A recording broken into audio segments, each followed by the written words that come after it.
Welcome! In front of me I have a Lenovo S2 Pro watch, and I'm gonna show you how to change the watch face on this device.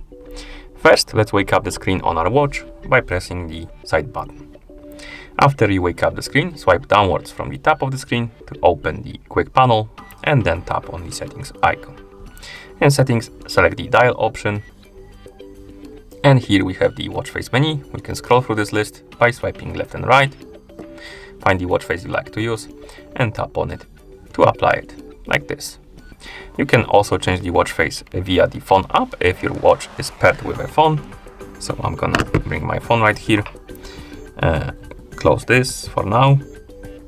On our phone, we need to open the Lenovo smartwatch S2 application. In the app, we need to tap on Personal Center. Personal Center, select our Watch S2 Pro from the list. Now scroll down, tap on the option called Dial Settings, and here we have the list of watch faces we can apply on our watch.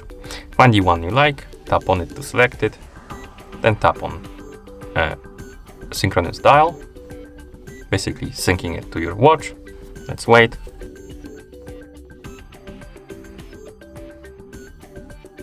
This took a while, but as you can see, once it's done syncing, the watch face will be applied on your watch. And that's how you change the watch face on this device. Thank you for watching. If you found this video helpful, please consider subscribing to our channel and leaving the like on the video.